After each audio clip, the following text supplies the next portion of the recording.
live, take five.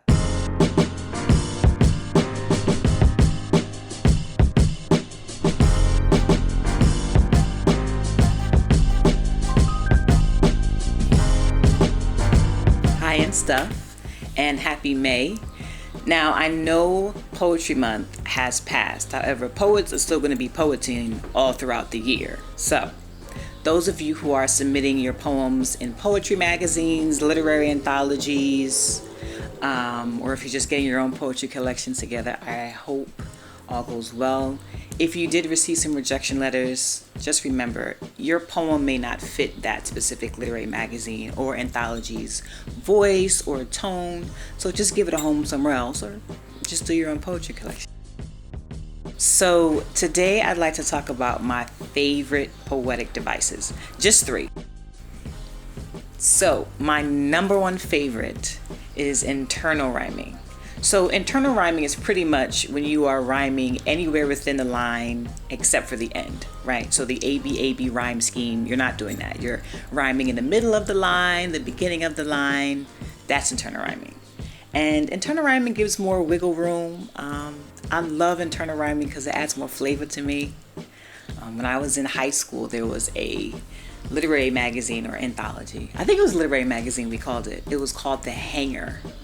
And my first time with internal rhyming was this poem I wrote called Old Love. And I was so excited to read it. Because first of all, that was my first time reading out loud in a secular setting. And I was really excited. So pretty much internal rhyming is freedom to rhyme outside of that ABAB rhyme scheme. For example, I lost my mind trying to find another like you. I was a fool to believe you were irreplaceable. You made a spectacle of my quintessence, but I'm glad you're no longer in my presence. So you see how I kind of like play around with the rhyming all over the place, which, like I said, it just gives more freedom. My second favorite is alliteration. So alliteration is the same letter or sound at the beginning of or adjacent connected words. So when you read a cheesy ass newspaper and it says Billy Bob bops Big Bertha on the head, those BBBBBs. I mean, you don't have to dig your heels into some like Dr. Seussy rhyme scheme that's hella cheesy, which I'm a cheesy writer myself, so I don't mind. But either way, it's nice to lure the reader with a consistent sound or a consistent letter to me. So for example, tasting her tea on a Thursday evening satisfies my salacious thirst swiftly. She always serves her sensational smile to start. So you hear all those S's in there, you know? I love alliteration.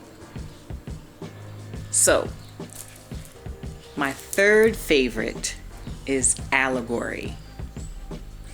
So allegory allows you to create a consistent image that has a deeper meaning. So usually, I mean, nowadays it's a bit different, but usually people would use allegory to make a political stance or to share some kind of societal message, or there's like a religious undertone, but really you can use it for anything. You know, so for example, let's say you're writing a poem about depression and you want to utilize seasons, right? So you can say, you know, winter begins at 5 p.m. and you can continue that poem about how winter, which is really depression, how winter affects you. And then maybe you can speak about like how spring is relieving and how, you know, maybe you took a specific medication or you changed your diet or you did whatever you had to do to cope with your depression. And so you can say, hey, you know, springtime came in, and just fluctuate with the seasons, right? So that would be allegory. Not to be mistaken with metaphor. So metaphor is pretty much like a bite-sized allegory. Metaphors are only a line or two. Allegory is the entire poem. And when I was a preteen, like 13 to 15, that's all I used. Because when I was a preteen to 15 years old, I needed to express myself poetically. I needed to share my thoughts, and I didn't want my parents to know what I was really talking about. So I would use a lot of allegory / symbolism. So that is, yes, my third favorite, but that's the one I think I've used the longest. That was my hiding place. Allegory was my hiding place. All right, that's it. Thank you guys for tuning in to find my top 3 favorite poetic devices. If you're a poet and you're watching this, what are your favorite poetic devices? What are your least favorite poetic devices? Like I've already mentioned in my last video, I'm not with none of that meter stuff, so that ain't changed yet. But, let me know in the comments what your favorite poetic devices and least favorite poetic devices are. For more information about my writings and my journey, you can visit my website at www.jasminefarrell.com, or you can follow my Instagram page at JustBreatheJasmine.